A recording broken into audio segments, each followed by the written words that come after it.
সকলোকে আমি 3 তাৰিখে নিযুক্তি পত্ৰ দিম। আপোনালোক নিযুক্তি পত্ৰ ল'বলৈ গুৱাহাটীলৈ আহিব।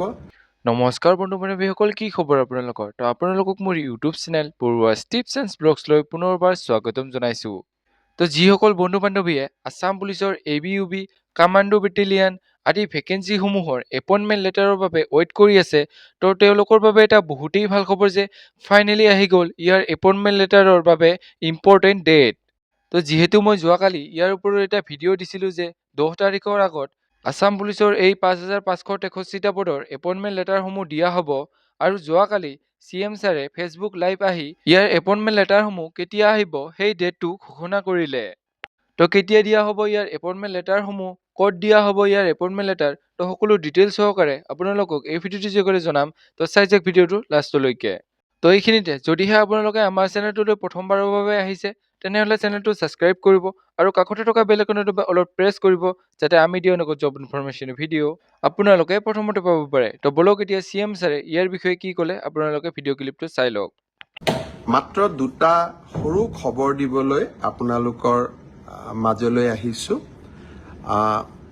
আপোনালোক সকলোৱে, বিশেষকৈ আমাৰ যুৱ বন্ধুসকল অত্যন্ত উৎকণ্ঠাৰে সৈতে অপেক্ষা কৰি আছিল যে পুলিচৰ কনিষ্টবলসকলৰ নিযুক্তি কেতিয়াৰে পৰা হ'ব বা কোনদিনাখন হ'ব। মই য'তেই মিটিঙলৈকে যাওঁ তাতেই মোক সোধে যে মামা, আমি পুলিচৰ ইণ্টাৰভিউ পাছ কৰিলোঁ, আমি এপইণ্টমেণ্ট লেটাৰ কেতিয়া পাম? মই আপোনালোকক আজি জনাব খুজিছোঁ যে আপোনালোকৰ উৎকণ্ঠাৰ অন্ত পৰিলে 3 তাৰিখে গুৱাহাটীত আমি আপোনালোকক নিযুক্তি পত্ৰ বিতৰণ কৰিম। যিসকলে পুলিচ কনিষ্টবল বা কামাণ্ডো, AB, UB, SI যিসকলে পৰীক্ষাত উত্তীৰ্ণ হৈছিলে, সকলোকে আমি 3 তাৰিখে নিযুক্তি পত্ৰ দিম।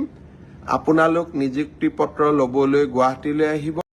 তো এইখিনি আছিল আছাম পুলিচৰ 5563টা পদৰ এপইণ্টমেণ্ট লেটাৰৰ ওপৰত বনোৱা এটি সৰু ভিডিঅ'। তো ফাইনেলি অহা 3 ডিচেম্বৰত ইয়াৰ এপইণ্টমেণ্ট লেটাৰসমূহ দিয়া হ'ব। তো যিসকলে ইয়াতে চিলেক্ট হৈছে, তো তেওঁলোকে ইয়াৰ এপইণ্টমেণ্ট লেটাৰসমূহ 3 তাৰিখত পাই যাব। আৰু ইয়াৰ লগতে আৰু এটা ভাল খবৰ যে এই 3 তাৰিখৰ পিছদিনাই অৰ্থাৎ 4 তাৰিখে পুনৰ আছাম পুলিচৰ নিউ ভেকেঞ্চি ওলাই যাব। তো যিসকলে এই 5563টা পদত চিলেক্ট হ'ব নোৱাৰিলে, তো তেওঁলোকে আহিবলগীয়া ভেকেঞ্চিখিনিৰ বাবে এতিয়াৰে পৰা সাজু হৈ থাকক। তো আজিলৈ ইমানেই। জয় হিন্দ, জয় অসম।